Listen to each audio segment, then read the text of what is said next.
জগন্নাথ দেবের যে রথ তৈরি হয় এটা কিন্তু 4 রকম কাঠ দিয়ে তৈরি হয়। বলভদ্রের রথ, যার নাম হচ্ছে তাল ধ্বজা। রথের ভিতরটা দেখো কিভাবে বানানো হয়েছে, দেখো। যখন রথযাত্রা হয় তখন ভক্তরা যদি না টানে তাহলে কিন্তু এই রথ এগায় না। আর হয়তো কালকেই হয়তো এগুলোকে ঘিরে ফেলা হবে, তো আজকেই লাস্ট দেখা আর কি। আর আপনি এটা যেটা আঁকছেন এটা কি? পট্টা পুজো। পট্টা পুজো, আচ্ছা। রথযাত্রার আগে যে এই জায়গাটায় আলপনাটা দেওয়া হয়, জাস্ট দেখো।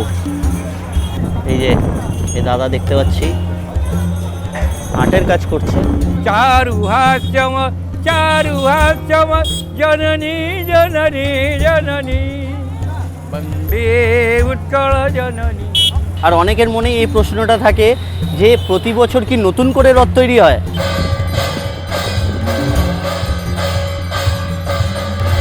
और ये बिल्डिंग रह जाएगा लेकिन मनीष मर जाएगा।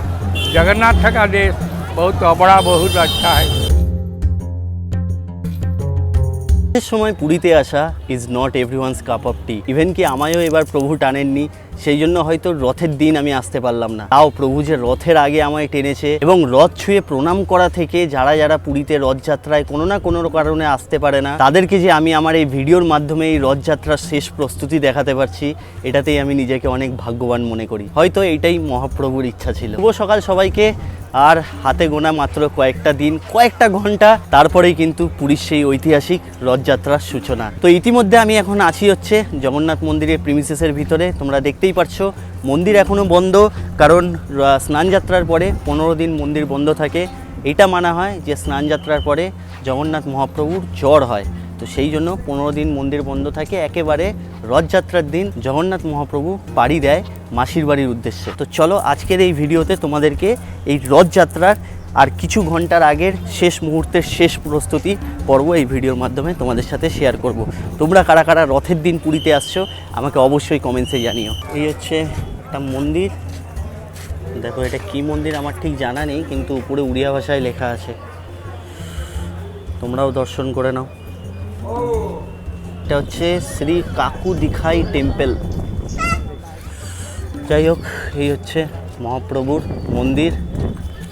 চলো, ওই যে দূরে দাঁড়িয়ে রয়েছে জগন্নাথ মহাপ্রভুর রথ। আর বিকেলবেলায় কিন্তু এই জায়গাটায় প্রচুর ভক্তদের সমাগম হয়। কালকে বিকেলে তোমাদেরকে দেখিয়েছিলাম আগের ভিডিওতে, যেখানে কত ভক্তরা এসে বসেছিল বিকেলে। আর দারুণ লাগেও বিকেলবেলায় যখন সূর্যটা অস্ত যায়, সেই ফুটেজটা তোমাদেরকে আমি নয় আরও একবার দেখিয়ে দেবো। দেখো দেখো 35 থেকে 36 ডিগ্রি গরমে, ঠিক আছে, জগন্নাথ মহাপ্রভুর মন্দির বন্ধ, তাও কিন্তু ভক্তদের সমাগম কমেনি। ভক্তদের ঢল কিন্তু জগন্নাথ মহাপ্রভুর মন্দিরের বাইরে যেমনটা নর্মাল দিনে থাকে তার থেকে কিছুটা কম হলেও রথযাত্রার আগে যে এই জায়গাটায় আলপনাটা দেওয়া হয়, জাস্ট দেখো কি দুর্দান্ত লাগছে আলপনাটা, দারুণ না? এটা কালকে খেয়াল করিনি আমি, মানে এই যে বড় বড় 3টে আলপনা দেওয়া হয়েছে, জাস্ট কি অসাধারণ লাগছে। দেখো যা দারুণ, কি দারুণ লাগছে না? সূর্যের আলোয় মন্দিরটা আরও দারুণ লাগে দেখতে। আর এখানেই হয়েছিল জগন্নাথ মহাপ্রভুর স্নানযাত্রা। দেখতে পাচ্ছ তার পিছনে কিন্তু একটা ছোট্ট আর্ট করে রাখা হয়েছে। আমি জানি না ওটা কি অ্যাকচুয়ালি, দূর থেকে বোঝা যাচ্ছে না, কিন্তু বেশ দারুণ লাগছে দেখতে। এখানেই স্নানযাত্রা সম্পন্ন হয়েছিল। আর দেখো এরকম কিছুটা ভিড়। চলো রথের খুব কাছেই চলে এসেছি, এবারে তোমাদেরকে রথটা দর্শন করা হচ্ছে। জগন্নাথ মহাপ্রভুর রথ, যেটা একদম ফ্রন্টে তৈরি করা হয়। চাকাগুলো দেখেছো, এই রথে কিন্তু টোটাল 16টা চাকা থাকে। আমি জানি না এই সামনের এই 2টো চাকা কোথায় লাগানো হবে। এখানে 2খানা চাকা আর কি তৈরি করে রাখা হয়েছে, দেখতে পাচ্ছ। আর এটার আর্টটা বেশ একটুখানি পুরনো পুরনো মনে হচ্ছে, মনে হয় আগের বারের হয়তো হতে পারে, কারণ এই চাকাগুলো নাকি সংরক্ষিত করে রাখা হয়। আর এই দেখো এই হচ্ছে রথ। রথে এখনও কিন্তু আর্টের কাজ চলছে। এই যে এই দাদা দেখতে পাচ্ছি আর্টের কাজ করছে, আর এছাড়াও ভিতরে অনেকে বসে আছে, আর এখনও উপরের কাজটা বাকি আছে। এই জায়গাটা আর কি একটা কাপড় টাইপের অংশ দিয়ে আর কি সুন্দরভাবে মোড়া হয়, সেটা আর কি বাকি আছে, সেটা করতে বেশিক্ষণ যদিও বা সময় লাগবে না। আর এই হচ্ছে 2026 সালের জগন্নাথ মহাপ্রভুর পুরীর রথ, দেখেছো কি দারুণ! এত সামনে থেকে দেখা হয়তো আর সৌভাগ্য হয়ে উঠবে না। চাকাগুলোর মধ্যে যে আর্টগুলো করেছে জাস্ট দেখো কি দারুণ লাগছে দেখতে চাকাগুলো। এই 4 রকম কাঠ হলো ফাঁসি, ধাওড়া, আসন আর শিমিলি। এই 4 রকম কাঠ দিয়ে কিন্তু এই জগন্নাথ, বলরাম, সুভদ্রা দেবীর এই রথ তৈরি হয়। আর অনেকের মনে এই প্রশ্নটা থাকে যে প্রতি বছর কি নতুন করে রথ তৈরি হয়? হ্যাঁ, প্রতি বছর অক্ষয় তৃতীয়ার দিন থেকে কিন্তু এই রথযাত্রার প্রস্তুতি শুরু হয়। আর প্রায় প্রতি বছর 800 থেকে 900 খানা এরকম কাঠের গুঁড়ি দিয়ে কিন্তু এই রথ নির্মাণের কাজ শুরু হয়। আর তার সাথে রথের পরে যে কাঠগুলো থাকে, চাকা, এগুলোকে সংরক্ষিত করে রাখা হয়। আরও কিছু কিছু জিনিস আছে যেমন অশ্ব, আর বাকি যে কাঠগুলো থাকে যেগুলো দিয়ে আর কি ভিতরে স্ট্রাকচারগুলো তৈরি করা, সেই কাঠগুলো কিন্তু জগন্নাথ দেবের ভোগ প্রসাদ তৈরি করার জন্য ব্যবহৃত হয়।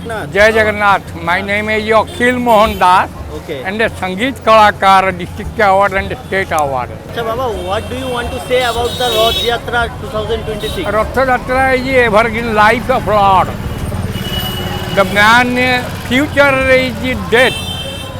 The man, every man, Asia, Europe, Africa, but explosive and fire is not necessary. The man for food and dead. Whatever may be minister or ये the building रह जाएगा, लेकिन मनीष मर जाएगा। जगन्नाथ का देश बहुत बड़ा, बहुत अच्छा है, बहुत कुछ ये है। वंदे उत्कल जननी, वंदे उत्कल जननी, वंदे उत्कल जननी, चारुहास्यम चारुहास्यम जननी जननी जननी, वंदे उत्कल जननी। ধন্যবাদ। জয় জগন্নাথ। जय जगन्नाथ। এখন তোমাদেরকে ওই সাইডটা থেকে দেখাচ্ছিলাম, এবার একটু এই সাইডটা থেকে দেখাই। এখান থেকে দেখো যে আর্টগুলো করেছে এগুলো কিন্তু স্পষ্ট, এখানে দেখতে পাচ্ছ, এখানে যে আর্টগুলো করেছে দারুণ দারুণ দারুণ লাগছে কিন্তু। এটা হচ্ছে রথের ভিতরটা, দেখেছো কীভাবে কাঠ দিয়ে তৈরি করা হয়।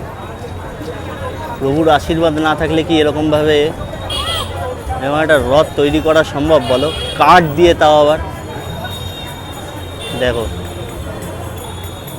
দারুণ দারুণ।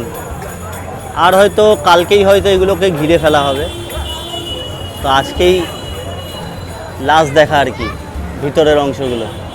এগুলোর এখনও কাজ বাকি আছে, এগুলোর কাজ চলছে আর কি। এই যে রথ, এক একটা রথের ওজন কত হয় জানো? 50 থেকে 55 টন। হ্যাঁ, 3টে রথের প্রায় 150 টনের কাছাকাছি ওজন হয়। আর এই পুরীর এই যে রথ, এই রথে তো চাকা লাগানো হয়, কিন্তু তোমরা কি জানো যে চাকা লাগানোর সাথেই যখন রথযাত্রা হয় তখন ভক্তরা যদি না টানে তাহলে কিন্তু এই রথ এগায় না, যতই চাকা লাগানো থাক না কেন। আরও একটা জিনিস লক্ষ্য করে দেখা গেছে যে এই রথের একটা পুজো হয়, রথের আগে একটা পুজো করা হয় এই রথকে, তারপরে জগন্নাথ দেব আর কি এসে বসেন এই রথের উপরে। তো তার আগে সেই পুজো যদি সঠিক নিয়ম মেনে না হয় বা সঠিক রীতিনীতি না মেনে হয় তাহলে কিন্তু এই রথ চলে না। এইটা কিন্তু একটা অলৌকিক কাহিনী বলতে পারো, সবই মহাপ্রভুর ইচ্ছা। তো এই হচ্ছে, এটা তোমরা কারা কারা জানতে আমাকে অবশ্যই কমেন্টসে জানাবে। এই হচ্ছে 2026-এর পুরীর রথযাত্রার জগন্নাথ মহাপ্রভুর রথ। তোমাদেরকে দেখাই যে বলরাম দেব আর সুভদ্রা দেবীর যে রথটা রয়েছে সেই রথটার দর্শন করাই তোমাদেরকে। দেখো এই হচ্ছে সুভদ্রা দেবীর রথ, আর এখানে দেখো এটা কি 2026 লেখা, বুঝতে পারছি না। যাই হোক, এইটা হচ্ছে সুভদ্রা দেবীর রথ। দেখো উপরে এখন আর্টের কাজ চলছে, এখন দারুণ। এই যে দাদা আছেন, তিনি যেটা আঁকছেন সেটা হচ্ছে কনকপুজো। এটা হচ্ছে সুভদ্রা দেবীর রথ।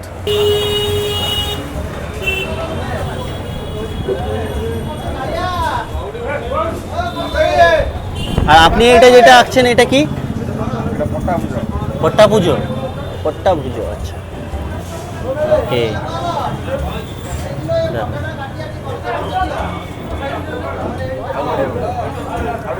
এটা হচ্ছে বলরাম দেবের রথের ভিতরটা। দেখো কিভাবে বানানো হয়েছে, দেখো দারুণ।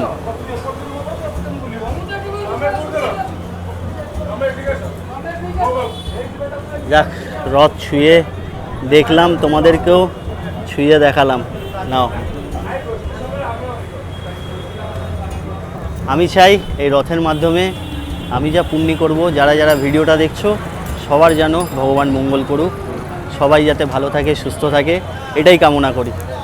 গুলো দেখো, চাকাগুলো কত সুন্দর আর্ট করা হয়েছে, দেখেছো? দারুণ।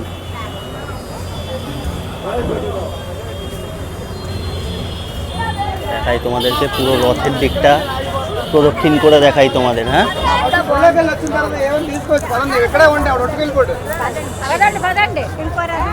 নিচে সেই লেভেলের গরম, খালি পায়ে যেহেতু আছি। দেখো, এই হচ্ছে রথ।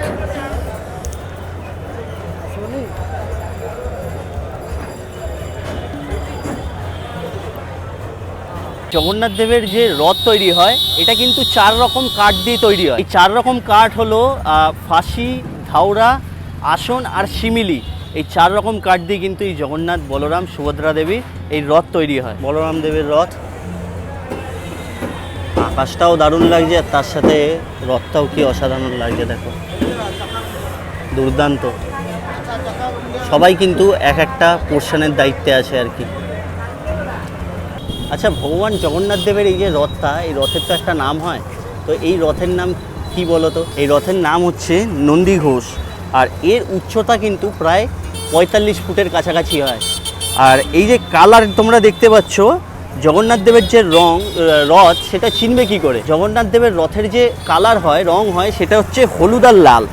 দেখো, এই যে হলুদ দিয়ে দেখেছো, এটা দেখেই তোমরা বুঝতে পারবে যে এটা জগন্নাথ দেবের রথ। জগন্নাথ মহাপ্রভুর যে রথ, সেটাতে কিন্তু টোটাল চাকা রয়েছে হচ্ছে 16টা চাকা। জগন্নাথ দেবের রথ নয় চিনলে, এবারে এই রথটা চিনবে কি করে? এই রথটা হচ্ছে সুভদ্রা দেবীর রথ, যার নাম হচ্ছে দর্পদলন বা দেবদলন। আর এই রথের উচ্চতা প্রায় 43 ফুটের কাছাকাছি হয়, যার মধ্যে থাকে হচ্ছে টোটাল 12টা চাকা। আর এই রথ তোমরা চিনবে কি করে? এই রথ চিনবে এইভাবেই, এই রথের যে সামনের কালারটা লাল কালারের হয়। তো সুভদ্রা দেবীর যে রথটা হয় সেটা কিন্তু গাঢ় লাল কালারের হয়। আর তার ঠিক পিছনেই রয়েছে হচ্ছে বলভদ্রের রথ, যার নাম হচ্ছে তালধ্বজা। তালধ্বজা এরকমই কিছু ছিল, আমার ঠিক মাথায় ক্যাচ করছে না। তো সেই রথের কালার কিন্তু সবুজ হয়, দেখেছো? সবুজ কালারে। আর সেখানে চাকা থাকে প্রায় 14টার কাছাকাছি, 14টায়। তার মানে টোটাল 42টা চাকা তৈরি হয় এই 3টে রথের, যার মধ্যে যেখানে এই রথ তৈরি হয় অলমোস্ট 2 মাসের সময় পিরিয়ডের মধ্যে। আর এই যে 3টে রথ, এটা নির্মাণ করে প্রায় 250 থেকে 300 জন। তো ভাবো, মানে 250 থেকে 300 জন 60 দিনের মধ্যে এরকম একটা রথ নির্মাণ করে। সবই মহাপ্রভুর আশীর্বাদ। মন্দিরের পাশে এই হনুমানজির মূর্তিটা, এখানেই সন্ধ্যাবেলা আরতি হয়। কি অসাধারণ না? জয় হনুমানজি, দারুণ।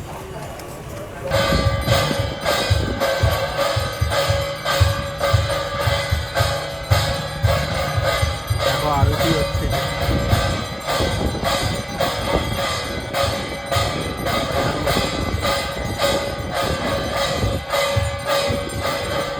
মন্দিরে ঢুকতে গেছিলাম, শু আর মোবাইলটা এখানে যে ক্লোক রুম আছে ফ্রিতে, সেখানে রেখে দিয়েছিলাম। ব্যাগ ভিতরে যায় বলে ব্যাগটা চেক করিনি। পরে যখন পুলিশে চেক করেছে মেন গেটে, এন্ট্রি গেটে, তখন দেখছি ব্যাগের মধ্যে DJI ক্যামেরাটা ছিল। তারপরে ওনারা ধরে বলছে ये क्या है? আমি বললাম मेरा बैग के अंदर था, मेरे को पता नहीं था कि वो मेरा बैग के अंदर है। সত্যি আমি জানতাম না, কালকে রাতে রেখেছিলাম, তোর ব্যাগে হাতও দেওয়া হয়নি। বার করা হয়নি, মানি ব্যাগ আর মোবাইলটা নিয়েই বেরিয়ে গেছি, ছাতাটা নিয়ে, এই জন্য খেয়াল ছিল না। আর এখানে রাখতে গেলে 70 টাকা 100 টাকা নানান ধরনের চার্জেস চাইছে। তো এখন জগন্নাথ মহাপ্রভুর মন্দিরও খোলা নেই, জাস্ট গেছিলাম ভিতরে আর কি, একটুখানি যদি সামনে পর্যন্ত যেতে পারতাম। তাই 70 টাকা 100 টাকা দিয়ে আর বেকার রেখে আর গেলাম না। এটাও ভগবানের হয়তো চাওয়া ছিল, জানি না ভাই। যাই হোক, এখন প্রচণ্ড রোদ, প্রচণ্ড গরম। মানে এখান থেকে যাব হোটেলের দিকে, প্রচণ্ড গরম লাগছে, প্রচণ্ড। মুখ চোখ দেখে হয়তো তোমরা বুঝতেই পারছো। এই ছিল রথযাত্রার শেষ প্রস্তুতি 2026 সালের। তো তোমরা হয়তো ভিডিওটা যেদিন দেখছো তার একদিন বা দুদিন পরে হয়তো রথযাত্রা। তো তোমাদের কেমন ভিডিওটা লাগলো আমাকে অবশ্যই কমেন্টসেই জানিও। আমি আজকে রাতেই আবার ব্যাক করছি কলকাতা। তো সামনের বার যদি পারি তোমাদেরকে রথে এসে রথযাত্রা অবশ্যই দেখানোর চেষ্টা করব। আর বাকি এছাড়াও দুখানা হোটেলের ভিডিও তোমাদের সাথে শেয়ার করেছি। একটা হোটেলে রথের সময় 1800 টাকা রুম বলছে, কোন হোটেলের ভিডিওটায় সেটা তোমরা অবশ্যই দেখে নিও। যে কোনো একটা, দুটোর মধ্যে যে কোনো একটা হোটেলে তোমরা পেয়ে যাবে।